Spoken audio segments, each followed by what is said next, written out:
Hello everyone. Welcome to this week's news roundup for Two Crazy Media, where we talk about the craziest news in video games and movies and TV. And today we're not really going to start with a big question. We're kind of just going to go straight into it. So we're going to start with the first report that EA is asking fans if they want a Dead Space 2 and 3 remake. And this is coming from Adam Bankhurst at IGN. Following the launch of the Dead Space remake and its positive reception, EA seemingly asking select fans if they'd like to see a Dead Space 2 or 3 remake next. As reported by Eurogamer, the survey in question was shared on Twitter by Dylan Rogers, a developer on Gloomwood, and it simply asks, how interested would you be in a similar remake of Dead Space 2? And how interested would you be in a similar remake of Dead Space 3? So, it seems like they are set to make a Dead Space 2 and 3 remake, which is, I'm not surprised at all. I really liked Dead Space 1 remake. I thought it was great, and I had never played the original Dead Space, and so when I played the Dead Space remake, I had a blast with it. I think it's amazing, and I really do think they can knock number 2 and 3 out of the park if they did it again. But the problems with those two games are, I know Dead Space 2 was received pretty well, but I heard Dead Space 3 was not received well at all, and that is what supposedly killed the franchise at the time. So if they do remake that, they're gonna have to take a lot of extra steps to sort of get that game better, because I just heard it was not really well received. What do you think about this? Well, I never have played any of the Dead Space games, so I'm not really familiar with the franchise, but I think it would be really cool if they made 2 and 3. I know 3 kind of has negative reviews, but Dead Space 1 remake was really cool, so I think that making a Dead Space 2 remake would be pretty cool as well. Yeah, I agree. I think seeing that would be nice as well. Hopefully they've already got Dead Space 2 in the works right now, so we can see it in a couple years from now and not in forever. And I'm sure I don't really know why they need a survey. I think Dead Space 1 did so well, the remake did so well, and people like it so much that they should just make another one. They just make number 2. And I'm sure they also want to do this just because I wouldn't be surprised if EA decides to just say, hey, not only do we want to do the remakes, but let's also just do a brand new Dead Space game. Either reboot the franchise or follow up for number 3. So we could see Dead Space 2 and 3 remake, and then after those two come out, we could see a Dead Space 4. Or they could just reboot it and they come out kind of around the same time. Would you be down for a new Dead Space game? Yeah, I'd probably get it. I didn't get Dead Space 1 remake, but that's because I wasn't really interested in getting any games at the time, so... But I think I'd definitely get 2 and 3 if they made that. Okay, yeah, I agree. I think that'd be pretty cool. Alright, next news report. IOI, developers of the Hitman franchise and also developing the brand new James Bond 007 game. So they are developing a new fantasy online RPG. And this is coming from Zach Zweisen at Kotaku. Today, IO Interactive announced it is working on a new game unrelated to Hitman or its past titles, codenamed Project Fantasy. And unlike Hitman, this upcoming game will be an online fantasy RPG with a focus on teamwork and camaraderie, with IO further confirming that after Project Fantasy releases, it will expand for many years.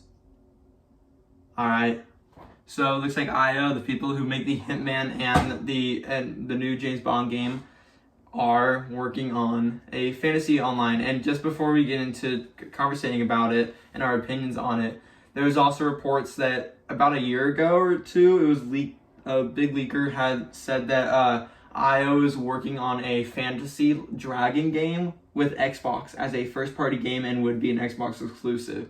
So I think this is it. I think whatever this fantasy game is gonna be another Xbox exclusive game, which is, I think it's pretty cool. And this is their fantasy dragon game. Mm-hmm. What do you think about this? I like the Hitman series, so I like the creators, and so I'm not a huge fan of RPG games, but if the game does look good, I would probably get it. It could be fun. I just really need to see a trailer or gameplay for it. Yeah, I've got some opinions on it. Some negative, some positive. Start with the positive. I think that IO, in my opinion, are some of the most talented directors out working right now.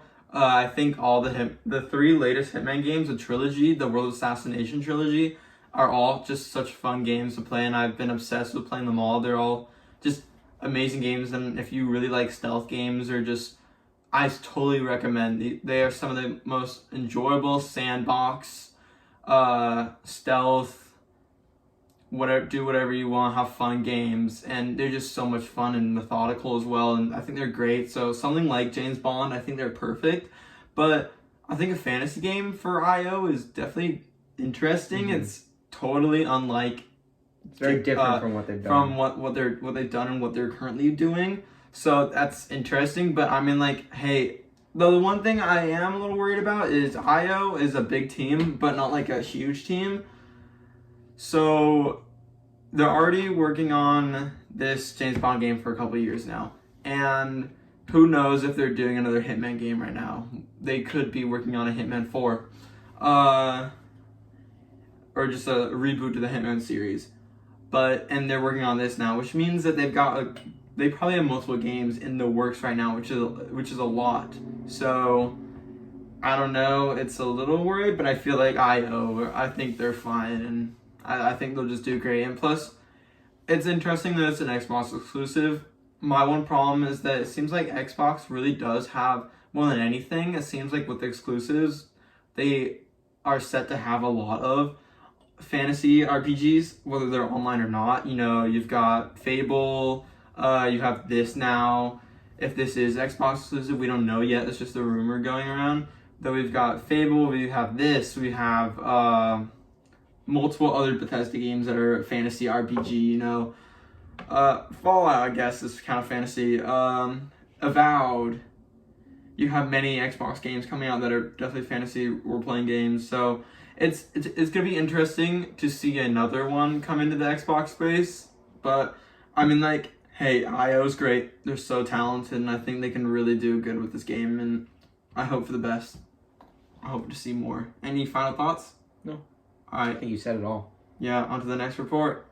So, Star Wars Jedi series could be a trilogy. So this is coming from Ryan Dinsdale at IGN. Star Wars Jedi Survivor director Stig Asmussen wants to make Cal Kestis' story a trilogy, meaning a third and final game could be coming from Respawn Entertainment in the future. Speaking on IGN Unfiltered, Asmussen suggested that a third Star Wars Jedi game is likely if the upcoming Jedi Survivor performs well. Alright, so I'm going to start with this one. Awesome. Star Wars Jedi Fallen Order is one of my favorite games of all time. We're both big Star Wars fans, and to be getting, and these two Star Wars games have just been absolutely fantastic. I think Star Wars is a franchise that has always done particularly well in video games. There's never really been a Star Wars game that's come out that I hated, to say the most. I mean, like, the Battlefront games are great. As much controversy as they may have, they are still really fun. And same with Squadrons, same with all the Lego Star Wars games, but especially in my opinion, the Star Wars Jedi series. I think the Star Wars Jedi series is just so much fun.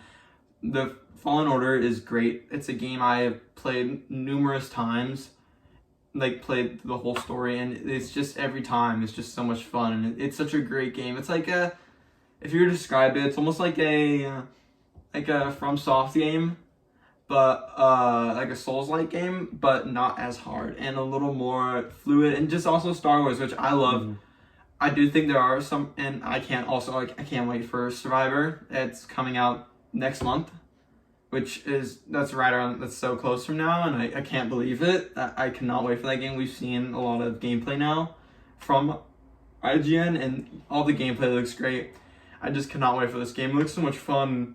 It seems like they really are fixing all the issues that they had from the first game, like the map and many other things, and they're kind of making it better. in this game. So I think that's just awesome. I cannot wait for and especially, and I'm sure this game will do well. I'm sure it will do amazing numbers, and I'm sure it will perform great, get great reviews, and I will not be surprised at all if we get a sequel.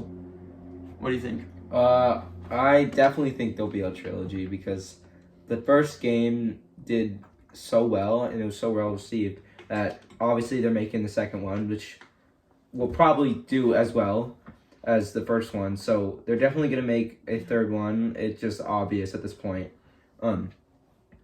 because they're not just gonna leave this franchise that good just on a cliffhanger. They're gonna want to end it in a good way. And they could end this one. They could, but I don't think that. I think that they're gonna want to tell more of the story. Yeah. But yeah, I like the first game a lot, so I think that number 2 and 3 are gonna be really good, and I just love the fact that each one they add more gameplay. Like there's different force powers for each one. Like number 1 had a lot, but it seems like number 2 has just like the amount.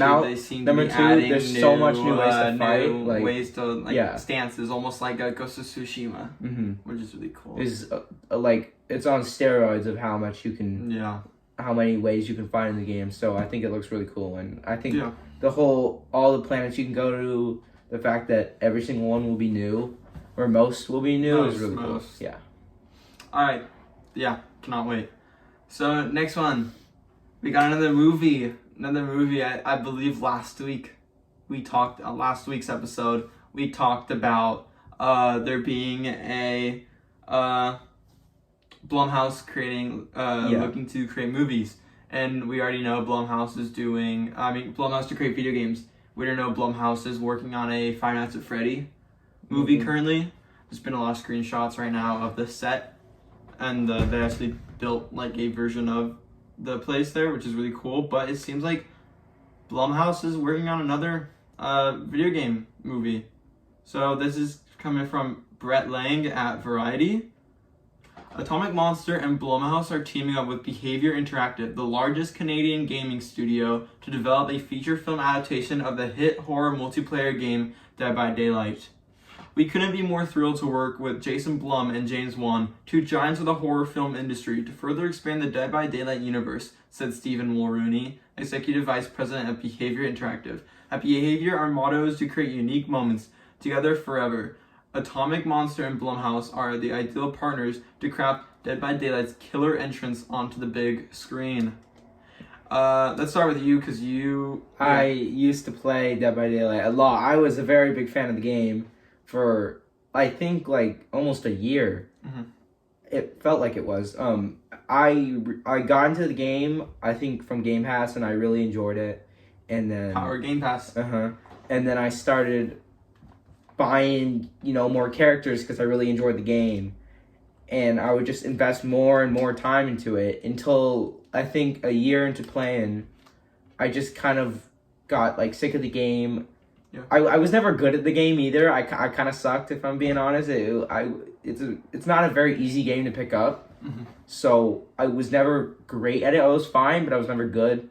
So eventually I kind of got sick of it, because all the characters are paid. You got to pay for everything. So I just didn't want to pay anymore. So I just kind of stopped playing the game. Eventually, once in a while, I'll come back to the game, see what's new, and then just get off from cloud gaming. But I'm not a big fan of the franchise anymore, but I think it's cool that they're making a movie, and it could be good. With video game movies we've been seeing lately, they've been getting better in quality, so I think that it could be really good. And with Blumhouse behind it, since they do make horror movies, that I think that it could be really good.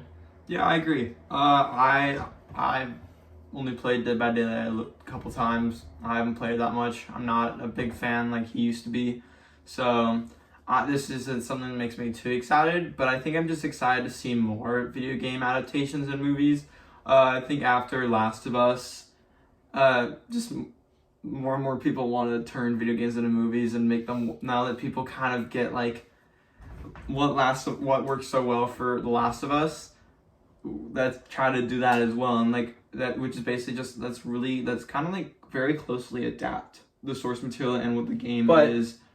The thing for Dead by Daylight is there's no, like, there's a story to Dead by Daylight, but it's just kind of lore that the players have to find out. Yeah, or I updates think instead that- of just like an actual story. Yeah, I think they'll kind of take that lore and turn it into a story for a movie. It's like very little lore. I think most likely, if you think about the gameplay of Dead by Daylight is a game like where it's four, isn't it four? It's 4 survivors versus 1 killer. One killer, and the killers are like they have a bunch of like branded characters like Michael Myers, for example. and the Demogorgon. Mm-hmm. But they also have like other characters they created. I don't really know what any of their names are, but they look pretty cool. So I can definitely see them taking a lot of those created original characters from it and putting it into the movie, and kind of I'm sure look at 4 people that are pretty famous, pretty popular in movies, and get them as the main 4 cast, and kind of put it almost like the gameplay where they're stuck in an area and they've got to escape a couple killers and they've got to do shit to get out, like tasks and stuff, just like the video game. It's interesting, you know. I think it does remind me a lot of adapting Five Nights at Freddy's, and I do think you can correct me if I'm wrong in the comments, but I do think Five Nights at Freddy's does have more of a story to it. It does. Than Dead by Daylight. I don't know the story of FNAF. I've never played a Five Nights at Freddy game, but I know it has a story to it, so I feel like that's a little easier to adapt into live action. But I can't. This is another exciting adaptation, and I can't wait. I love movies and I love video games. They're both some of my favorite things. So just to see them kind of combine into one thing it's just amazing. It's so cool. But all right, next report. A Detective Pikachu sequel is in the works. This is coming from Olsen Kunki. Sorry if I mispronounced that. At VG247. So, Detective Pikachu, the movie, not the game, might finally be on the way, as a director might finally be attached to the product. According to Deadline, Portlandia co-creator Jonathan Crystal is currently in talks to direct the untitled live-action Detective Pikachu sequel from Legendary Entertainment. Deadline also reports that Chris Galetta, writer of The Kings of Summer, is attached to pen the screenplay for the Pokemon film. Very little else is known about the project though, but it's been a long time in the making, as the first film released in 2019. Alright. What do you think? So I watched Detective Pikachu, the first one. I thought, I'm not a big Pokemon fan at all, but I thought the movie was good. It was fun for someone who doesn't care about the franchise. It was still fun. I wasn't confused at all. I understood everything. So I think if they do what they did for number 2, bring all the actors back, have like a similar but like a different story, obviously. I think it could be pretty good, and it could be one of the better video game movies that we get. Yeah, I agree. I'm not a huge Pokemon fan. I know a little bit about it. It's definitely a franchise that I respect, and it's a huge franchise that I think is very big in pop culture. But I've never really been like a huge fan of it. So the only really thing Pokemon-wise that I got into was Pokemon Go. But I feel like everyone got into that. So, but I saw the Pokemon Detective Pikachu movie. I thought it was great. You know, I only knew a couple of characters like in it. Spoiler alerts, like Pikachu and Mewtwo. I knew all of them in it. I just didn't really. So I really thought it was cool. So it was nice to know some stuff in the movie. But even the stuff I didn't know, I just found so fun, and it was great. You know, I love Ryan Reynolds. We'll definitely see him return. Justice Smith and Catherine Newton. They're both great. I like them both. They're both awesome. They'll probably both return. They both have big movies coming out. You know, Catherine Newton and Ant-Man, and Justice Smith with Dungeons and Dragons. Yeah. So they're both doing great, and I can't wait. I hope this comes out. I'm sure it will. I'm glad it's in the works. It's 2019. It's like It's a while since that movie, and I'm surprised it's just now in the works. I can't remember if the first one did very well. I think it did okay. It did well enough to earn a sequel, which is good enough. But yeah, I hope we get a sequel, and I hope it's good, because the first one was another just really good video game film adaptation, in my opinion. All right, next report. We have the Teenage Mutant Ninja Turtles Mutant Mayhem casting. So if you don't know, Teenage Mutant Ninja Turtles Mutant Mayhem is a upcoming animated Teenage Mutant Ninja Turtles movie that is being directed and written by, I believe, Seth Rogen. Is created by Seth Rogen, which I think is really cool. Mm-hmm. And it seems to have an art style similar to the Spider-Verse. Into the Spider-Verse, which is super cool. That's awesome. And we just got casting news lately, and it's a pretty crazy cast. So this is coming from J. Kim Murphy at Variety.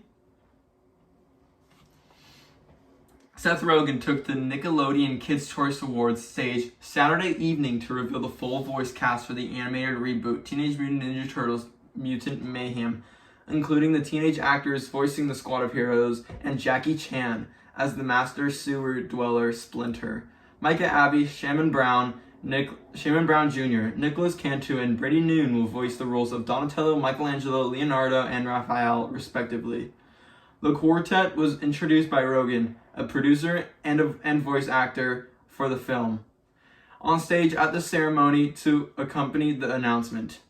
The voice cast also features a slew of notable performers taking on the characters that will be familiar to TMNT fans, including Hannibal Buress as Genghis Frog, Rose Byrne as Leatherhead, John Cena as Rocksteady, Ice Cube as Superfly, Natasha DiMontreaux as Wingnut, Ayo Edebiri as April O'Neil, Giancarlo Esposito as Baxter Stockman, Post Malone as Ray Fillet, Paul Rudd as Mondo Gecko, Maya Rudolph as Cynthia Utrom, and Seth Rogen himself as Bebop.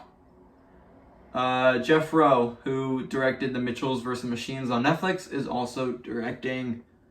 Alright, that's a pretty cool cast right there. Mm-hmm. I've never really been a huge Teenage Mutant Ninja Turtles fan. I think the live action movies definitely took me, they're very meh.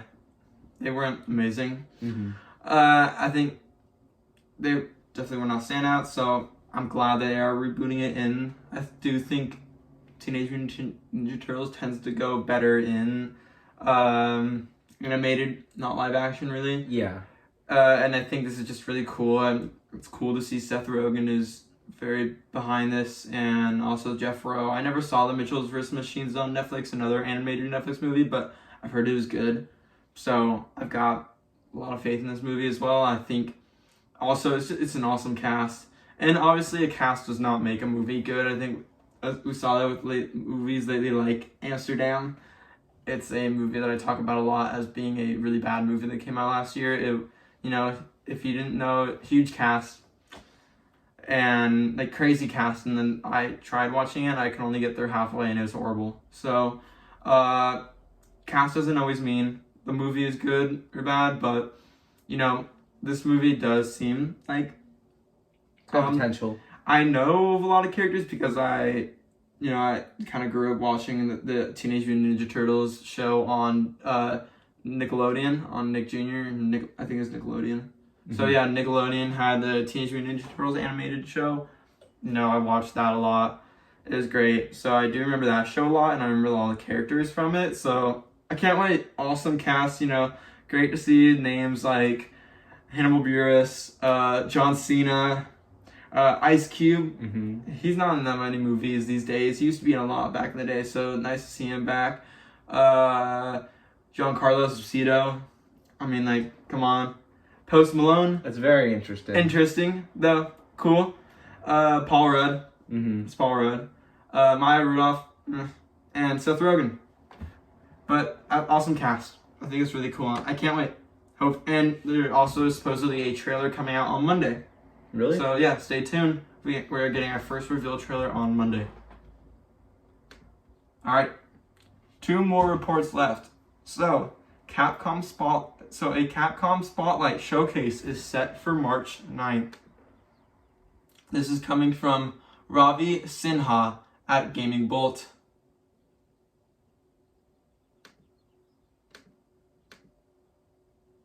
Hold on 1 second.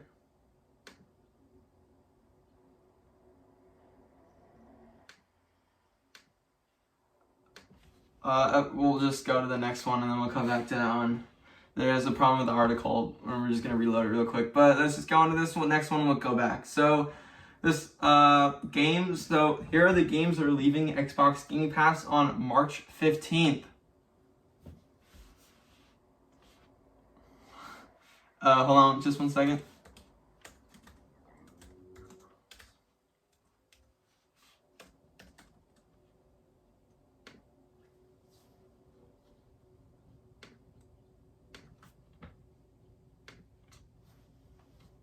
Alright, let's just go back to the Capcom one. Sorry about that. So, Capcom Spotlight Showcase set for March 9th.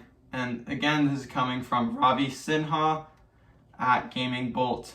So, the Capcom Spotlight Showcase is returning on March 9th at 2:30 p.m. Pacific Time to provide new details on the publisher's 2023 releases. The digital live stream will be 26 minutes long and will feature games like Resident Evil 4, Mega Man Battle Network Legacy Collection, Exo Primal, Ghost Trick Phantom Detective, and Monster Hunter Rise Sunbreak. Alright, what are you thinking? Also, sorry about that. Real quick, we are going through a lot of technical difficulties. This is only our second week doing this, so just bear with us. But we are slowly getting more used to this. But what do you think about this showcase? So the only one of these games that I really am excited for is Resident Evil 4. Yeah. Every other one, I've heard of Mega Man, obviously. I've heard of Monster Hunter. But the rest of them, they don't really pique my interest that much. I'm not really excited for them. I'll only be watching for Resident Evil 4, basically. Yeah, I agree. I mean, it's cool. I'm excited. I'll definitely kind of watch this one, see what's happening. I think Resident Evil 4 is probably the only one that really intrigues me on this. I cannot wait, and I'm sure we will get the PS Plus. When we talked about last week, the PlayStation Showcase, we got the announcement that there is a demo coming for Resident Evil 4. So I would not be surprised if we get the release date for the demo during this showcase, and I would not be surprised if the release date is on that day, if it comes out the day of the showcase. So we could be seeing the Resident Evil 4 demo on March 9th, which is like pretty close to when it comes out. So I feel like that's probably good to have it drop around that time. Also, so that's exciting. We'll probably just get another trailer as well for that. Mega Man Battle Network Legacy Collection. It seems like they're taking a page out of Square Enix for the really long game titles. But I mean, like, cool, I guess. Mega Man doesn't really excite me too much. But for people who are excited for Mega Man, here you go. We also have Exo Primal. I believe Exo Primal is a game I've seen a little bit about. It was, I believe, like a kind of mech Like Horizon-like game? No, it's a multiplayer game. I know it's multiplayer. Exo Primal is a third-person shooting game. Players fight against massive hordes of dinosaurs and mutated prehistoric creatures. Cool. Just a third-person shooting game, multiplayer. Seems to be a PvE, not really sort of a PvP, but more of a players versus, dinosaurs and robots. Sounds cool. Intrigued about it. Definitely has got me more intrigued. Sounds fun. Ghost Trick Phantom Detective. Be honest, I have very little clue what Ghost Trick Phantom Detective is. That's Ghost Trick. I never heard of that. Heard of the franchise before, so that's interesting. It is an adventure game developed by Capcom. It centers on a amnesiac ghost of the recently deceased protagonist Sissel. supernatural puzzle-solving thriller. Interesting. Cool. Doesn't intrigue me too much, but hey, if you're a Ghost Trick fan and a detective, yeah, cool. And then Monster Hunter Rise, Sunbreak. Monster Hunter Rise is the game that is on mainly on consoles. It came out on Switch first last year, and then it released lately, like a month ago, on Xbox and all the consoles. So I know it's on Game Pass. I believe it released on Game Pass, or maybe that was that might have been Wild Hearts. Not sure. I think that was Wild Hearts, but yeah, maybe they both did. But Monster Hunter Rise, I guess Sunbreak is the next update. Very cool. Never really got into Monster Hunter the series, but Monster Hunter Rise was one I was thinking of getting into. But I ended up just getting into Wild Hearts instead of that. So, but maybe I can see myself getting into that. It sounds fun. Looks like a good series as well. But any thoughts about this live stream? Anything else? Oh, Nope. all right, cool. Will you be tuning into the Resident Evil 4 demo? For sure. Yep, for sure about that. All right, now let's talk about the games that are leaving Game Pass on March 15th. So, as you know, every couple weeks, once new games come into Game Pass, old games leave, and here are some of the games that you should go and play that we recommend going out and playing if you have Game Pass right now to before they go away. So this is coming from Joshua Duckworth at Game Rant. Xbox Game Pass subscribers know to expect games to leave midway through and at the end of the month, with the service losing the following games on March 15th. So we have F1 2020, Goat Simulator, Kentucky Route Zero TV Edition, Marvel's Guardians of the Galaxy, Paradise Killer, Undertale, and Zero Escape, the non-RE games. So, to go through the list kind of in more depth, so F1 2020, I believe F1 2022 just came on the Game Pass this week, which is the latest F1 game. It came out last year. Cool. I like F1, but I never really got into the F1 video games. So I tried F1 2022 and I just didn't really have a good time with it. Not much, but not really my cup of tea. But I can see why a lot of people like it. And so if you want to, though I do see that because F1 2022 is now on Game Pass, I do believe that the games just get better and better as they go on.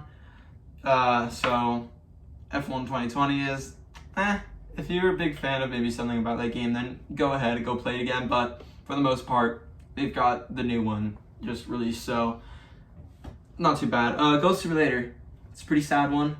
It's a game I've tried before. A lot of fun. It's a game that blew up in popularity, especially on YouTube. Very fun game. Ghost Simulator 3, released late last year. Kind of released and then didn't really see too much about it. But yeah, if you want to play, if you want to have a fun time with a fun game, Ghost Simulator is a fun game to play. I've had a lot of fun with it. Have you ever played Ghost Simulator? Yeah, I played it. Yeah, it's fun. I like it. It's a fun game. It's just a goofy game to play. Kentucky Route Zero TV Edition. Never played of it and I never heard of it, but if you're a Kentucky Route Zero fan, TV Edition, go out and give it a try one more time before you can't play it again. Also, Marvel's Guardians of the Galaxy. This is a pretty big one. This is definitely the biggest one in my opinion. I love this game. I think Marvel's Guardians of the Galaxy is such a fun game. If you don't know, this is the game that came out 2 years ago from Square Enix and Eidos Montreal. I think it was Eidos. Yeah. This was a game that came out after Marvel's Avengers did, from basically the same developer, or some from also Square Enix, which did not do good. Very not good reception. Yeah. Not a big fan of it. I know a lot of people are, but I just was not. I had fun with it, but I didn't really like the live service aspect of it. And Marvel's Guardians of the Galaxy was just a story-focused game, and it was so much fun. The story was great. It won a Game Award for that year for the story. Just shows how good it was. The gameplay was awesome. You just played as Star-Lord, and you got to control what attacks the rest of the Guardians did, which I thought was such a cool twist on these superhero beat 'em up story games, but it was so much fun, and I really enjoyed the game. And so if you have you've never played this game and you're a big Marvel fan, seriously, and you have Game Pass, seriously, go check this game out before it leaves. You only have a week left to play it, and it is such a fun game. I totally recommend it. What about you? Yeah, I really like that game. Oh yeah. It definitely is a game that's worth your time to play, and it's a definite improvement over Avengers, obviously. But yeah, it's definitely worth your time, and you should play it. Oh yeah. We also have Paradise Killer. No, I've never. I don't know what that is, but again, go out and play it. Undertale. Heard of it? Heard of that. Never played it, but like I'm sure you've seen. There's a lot of memes on the game. I've never played it. I don't really know what the gameplay is about, but I've seen a lot of memes on it. If you're an Undertale fan and you played it on Game Pass, and you don't own the game, go play it right now. And Zero Escape, the Nonary games. No, I've also never heard of it, but if you're a fan of the Zero Escape series and you don't own that game, go out and play it before it leaves. Alright, so that's all. And now, finally, so those were all the news reports, but now we're going to go into the big question. But we're not really going to do a big question this week. Instead, we are going to be doing a review on Creed 3. Yeah, so we're going to start out with the non-spoiler review, and then once we get into the spoiler portion, we will warn you all, if you have not seen the movie yet, then go see it before you watch the spoiler part. Unless you just don't really care to see it, then you can come and listen to us. But if you haven't and you want to see it, then once we say that we are going to start getting to spoilers, then definitely click out and come back once you have seen the movie.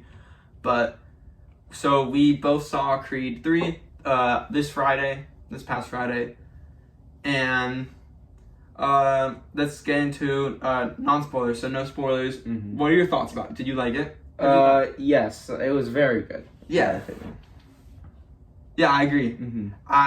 I thought it was great. There is not one bad Creed movie in my opinion.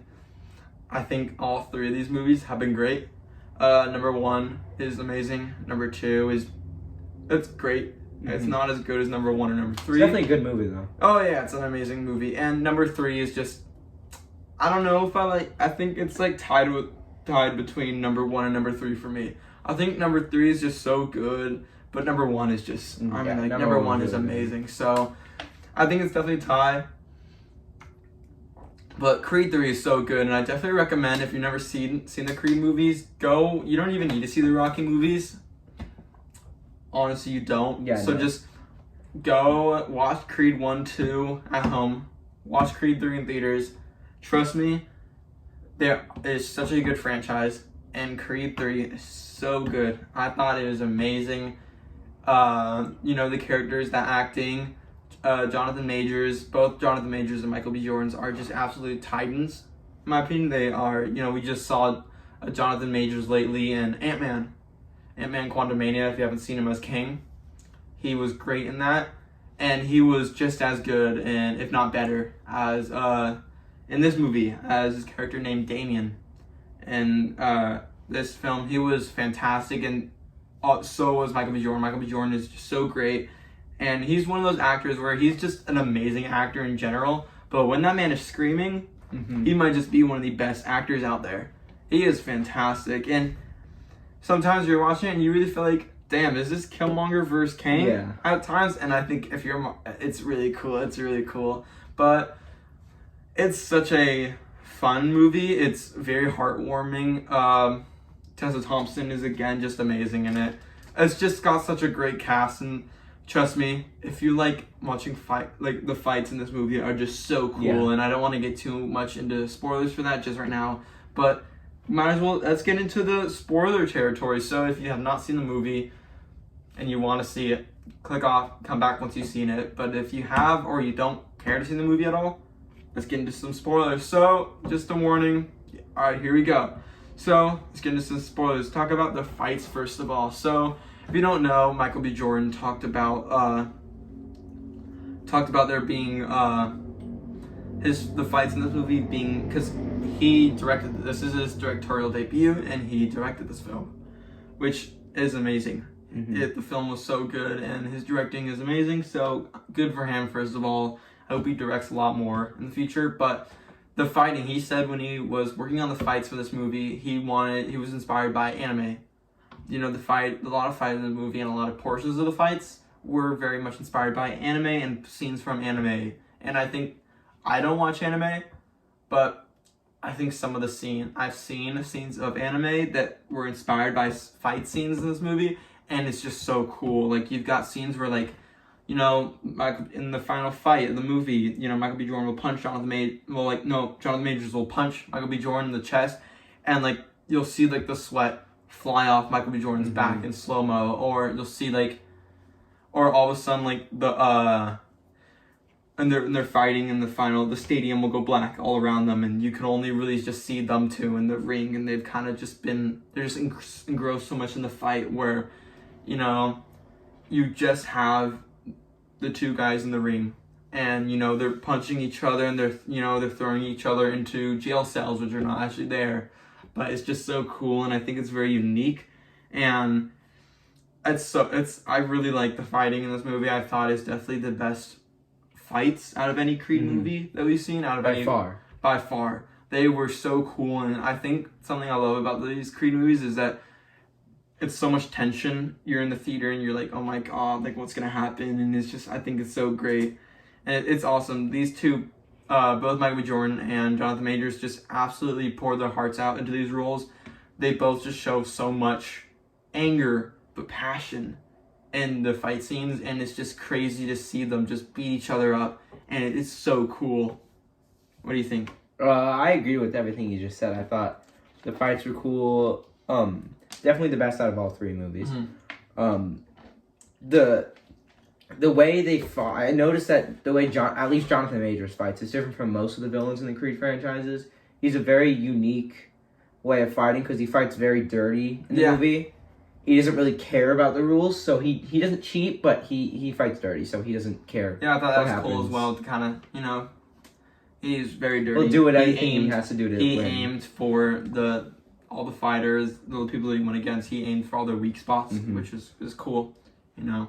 But other than that, I thought it was sad, but it wasn't too sad. Obviously, the big spoiler of this movie was the mom died. Creed's mom sadly died. It was sad. That was a pretty sad scene. I honestly did not expect that. I did. I thought, well, I didn't expect it going into it, but once the movie started, they mentioned that she was like having strokes. Yeah, then I kind of expected it. Yeah, I expected it. But one thing I expected to happen, but I was surprised in it, was that I thought that Bianca, played by Tessa Thompson, I thought she would go deaf. She didn't. That was my theory. I guess I was wrong. My other theory that I was also wrong. I was wrong about all my theories in the movie. My other theory that I was wrong about was I thought that Michael B. Jordan would kill Jonathan Majors in the ring in the final fight. I was wrong about that one as well. But I thought it was a great ending between them two. They kind of made up. And they kind of became almost friends again. Yeah. Which is nice. And I think it was, if they were to end the franchise off here, which I've heard, there is a Creed 4 in the works. So that's awesome. I hope there is. I think this is such a great franchise, and hopefully we can get a Creed 4, maybe even with Jonathan Majors return, and Rocky. Yeah. Sylvester was not in this movie, if you didn't know. I mean, like, it was sad that he wasn't in it, but there's a lot of drama behind him not being in it, so that's why. But there was no references at all to him, which I was surprised. I thought they'd at least reference him once. I don't think there's anything bad about referencing or not referencing him. I don't think the movie suffered for it. No, not at all. I was a little worried that the movie would suffer without Sylvester, but it did not at all. I think it was nice to see Michael B. Jordan kind of fight on his own, and kind of like, because in the last movies, like, it seemed like he couldn't win a fight without Rocky on his side, and to kind of have him win all these fights without Rocky was kind of nice to see, like, oh, he's still like such a good fighter even without Rocky, which is cool, even though I do miss Rocky. But I'm like, it was such a great movie. The fight scenes were great. The story was awesome. I love how they kind of took. I love when they take a movie that's like its third movie in the franchise, and it's like you think that you have this character that you already know so much about, and then we get to learn way more about their past than we thought what happened to them in their past, and we learn so much. And it's kind of, you bring back characters from their past, like with Jonathan Major's character, and you learn so much about Adonis's past, and I thought that was really cool to learn about more about his past and everything, and I think it worked really well. It was a lot of fun. I love the movie. But to rate it, out of 10, what would you give it out of 10? I would definitely give it a 9. Yeah, I give it an 8.5 out of 10. I think it's such a good movie, but I think a 9 out of 10 or a 10 out of 10's got to be something amazing, and this was amazing, but it wasn't like super crazy. I give it a 9. You know, Yeah. I'll give it a 9. I thought it was really good and I really liked it. But yeah, Creed 3, just another great film, and hopefully we get a Creed 4 soon.